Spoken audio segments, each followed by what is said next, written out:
Hey everyone out there, if you recall, last time was a pretty tough chapter, so let's just look at that review real quick to see what actually happened. So if you remember, Patroclus, he went to Achilles and asked him, can I wear your armor and ride your horses into battle so that the Trojans are going to believe that you're in battle and they're going to fall back and we're going to whoop them. Achilles agrees, but after Patroclus leaves, he prays to Zeus. He's like, Zeus, please give Patroclus the courage to really fight his best and really push the Trojans back and then come back home safe and sound. Unfortunately, that didn't end up happening. Right? Apollo secretly during the battle knocks off Patroclus' helmet, and shortly thereafter the Trojans kill him. So now Achilles' best friend is dead, and I'm assuming this chapter Achilles is going to hear the news. So let's see what happens. Here we go. Vengeance for Patroclus, by the way, is the name. So again, something like revenge you can think of. Everywhere the war host was falling back as Antilochus, the son of Nestor, went speeding to tell Achilles of his friend's death, in the hope that the black news would at last bring him again into the fighting. He came panting to Achilles in his hall, where he had been pacing to and fro, hearing the sounds of battle and sick to know how the fighting went, and gasped out his evil tidings. Patroclus is dead, and they are fighting for his body, for Hector has his armor. Achilles spoke no word, but flung himself face down beside the hearth fire and threw ashes and black dust over the brightness of his hair until Antilochus grasped his hands, fearing that he would slay himself in the wildness of his grief. Then came Thetis, his mother, up from the sea depths to comfort him. But he swore that he would not live, except to slay or kill Hector, who had slain his friend. "You cannot go into battle without armor," said his mother, her white arms about him. "You will not live long enough to come at Hector through the spears. Let you wait through this one night, and I will go to Hephaestus, lord of all armorers, and in the morning I will bring you such a shield and helmet and breastplate as has not been seen by mortal men."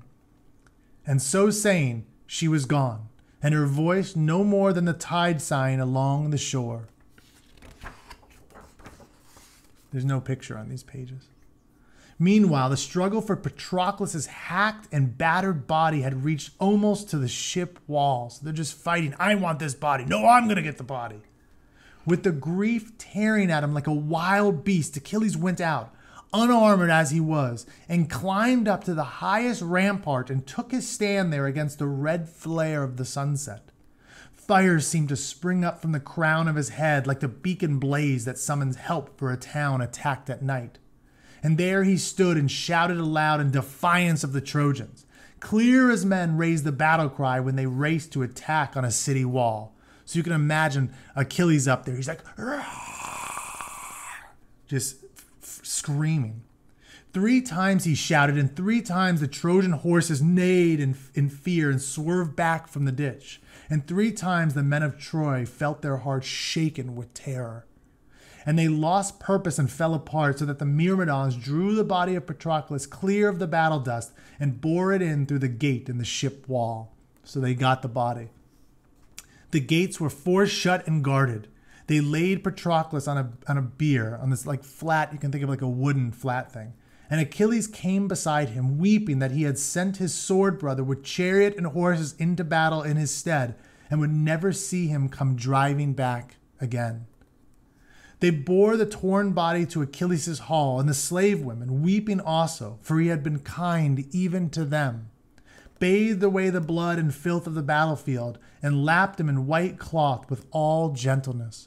So he completely cleaned up of all the dust and blood, so it's just this. Now it's just Patroclus' body laid down with a nice covering, a white covering. And the sun set and the quiet night came down. Some of Hector's leaders would have had him withdraw for safety within the walls of Troy, for it was sure that next morning Achilles would be among the front fighters once again, and then they would be in deadly peril. But Hector said, "Have you not had your fill of city walls? Let Achilles come. We shall meet him on the open plain." So Hector seems to be the only one who doesn't fear. Maybe he's got a little bit of fear, but he's not showing it. And so again, the plain was star-speckled among the tamarisk bushes and the ancient grave mounds with the campfires of the Trojans and their allies. So the Trojans did not go inside and hide. They're still out there. And before the hall of Achilles, the women keened for Patroclus, and the Myrmidons mourned for him. And Achilles above all, with his head upon the still breast of his friends. You can just imagine Achilles just has his head lying right on the body of Patroclus. And in his great house on Olympus, with Thetis looking on, Hephaestus set his forge fires roaring with the breath of 20 ox-hide bellows. So he's making this armor and all this stuff for Achilles. He took bronze and silver, tin and gold, and made a splendid breastplate and shin guards, a tall crested helmet of the reddest gold, and a great shield on which were inlaid precious metals, pictures of cities and seas and battles, a lion hunt, fields where the corn was being harvested, vineyards heavy with grapes, and men and women dancing to the voice of flutes. So even back then, when they made armor, they wanted to make it look beautiful. At least definitely Hephaestus, this god. In the dawn, Thetis of the silver feet came down from high Olympus, bearing the armor which Hephaestus had made for her son. And Achilles put on the gleaming gear, and with it such a heart for war and vengeance as even he had never known before. But Odysseus, who knew the rules of honor and how such things should be done, would not let him take the Myrmidons into battle until the peace had been properly made between him and Agamemnon, with a sacrifice to the gods and all due ceremonies, and until Agamemnon had made over all the gifts which Achilles had refused before. So Odysseus is like, before you get out there, Agamemnon, give him all the gifts, you guys shake hands. Agamemnon sent for the gifts, and when they were brought, stood up and spoke his sorrow for the wrong that he had done. And Achilles, who did not now want them, the gold and the slaves and the fine horses, even the girl Briseis, he accepted them because that was the quickest way to be done with them and get on to the fighting. So at last peace was made between them. Then the Myrmidons and all the war hosts ate their morning meal.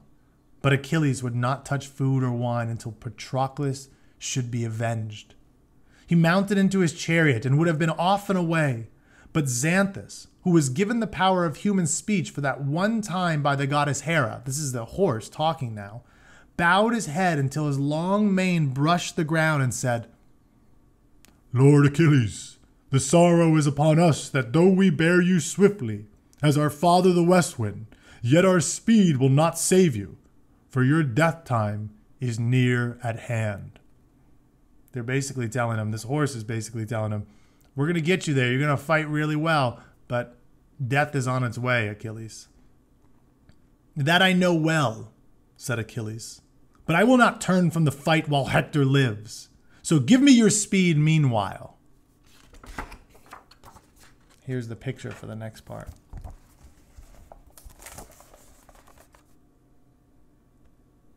I'm assuming this is going to make sense soon.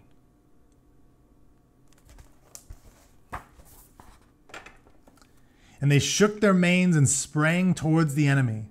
All that day at the head of the Myrmidons, Achilles harried and slew the Trojans. He forced them into the river. And though the river, defending its own people, came down upon him in a spate the color of blood, and all but washed him away, he crossed after them and slew them on the far side. Slew and slew until the earth ran crimson or dark red, and the horses, trampling on dead men, flung up great gouts of blood to spatter the axle and rails of the chariot. So everything's getting blood everywhere. Ugh. So he pressed on, wild to win glory. He and the war host and the fire together drove the Trojans back to the walls of their city and sent them streaming in through the city gates that had been dragged wide to receive them. So everybody's rushing into the city. They're like, I don't want any more of this fighting. But Hector stood alone before the Scaean gate, his spear in his hand. And from the gatehouse roof, the king, his father, seeing him there, and Achilles in his God-given armor rushing toward him like a shooting star, called down to him in agony to come within the gate.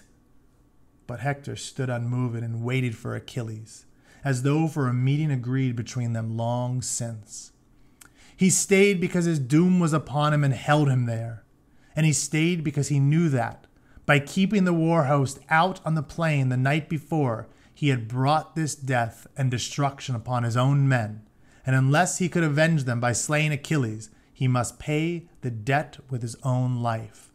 So he's basically saying, I'm the one that said, let's not go into the city last night, and we stayed out here, and that's one of the reasons why maybe all these men are being killed right now and we're in trouble.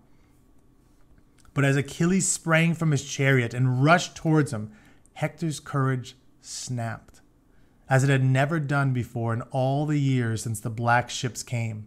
He sprang back and turned and ran.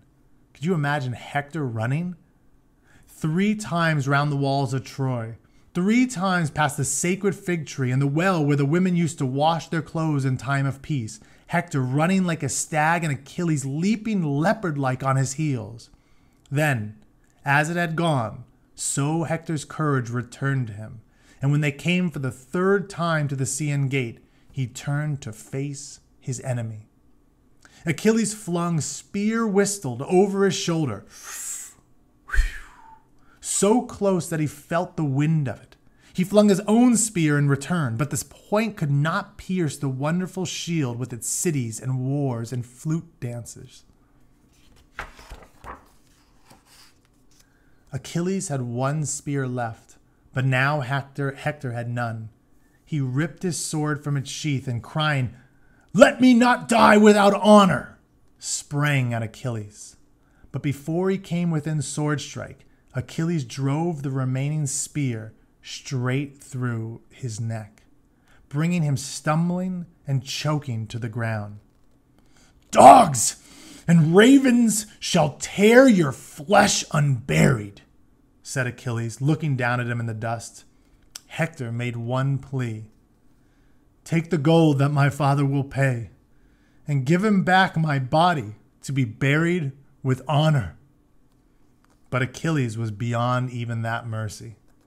"Hound, I will tear and eat your flesh myself, if I could bear to do it. But the dogs shall have it to fight over, though your father offers me your weight in gold." Then Hector pleaded no more, but with his last breath strangling in his throat, he said, "Then when Paris, my brother, shall slay you in this same gate, remember me."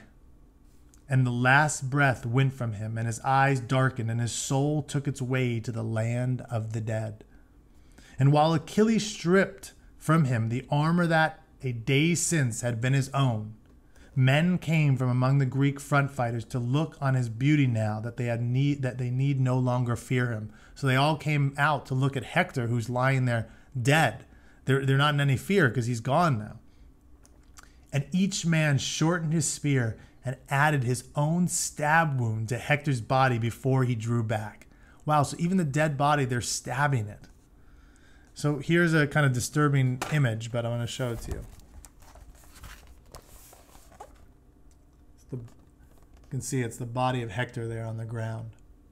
We'll see what that's all about in a moment, too.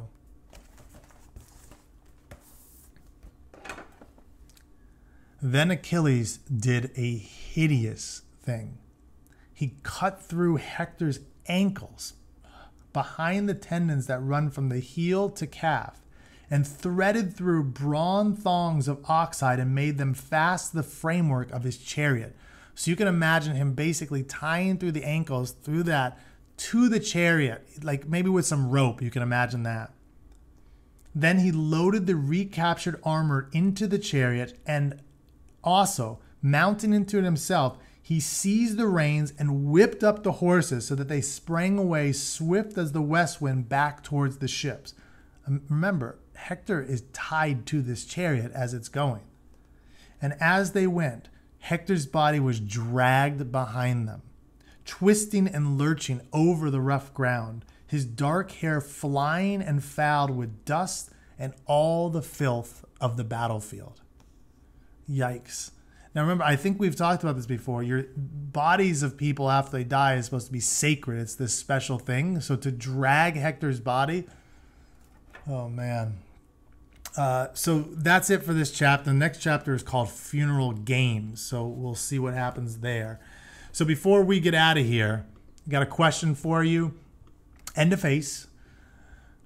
So the question I would have, what would make Achilles, he's one of the heroes in this book. He's like one of the strongest fighters there is, if not the strongest fighter. What would make him do such an atrocious thing as to kind of drag Hector's body? And if you remember, he said this comment, I got it here.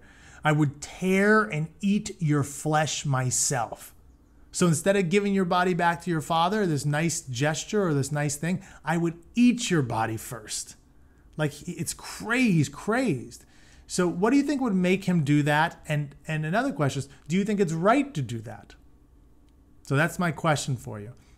Now the face I want for you, and I'm going to do it first, is Achilles when he's tying Hector's body to the chariot. I know that's kind of nasty, but I want you to kind of get in that face. What is he feeling? What is he thinking? Like, in the face, okay?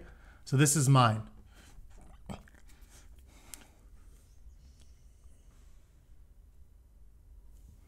All right, that's my face. I'm not going to explain it. That's just my face. So let's see what your guys' is, and we'll see you next time. I hope you have a good time this week. I think we got a few days before the next one, and I will talk soon. Adios.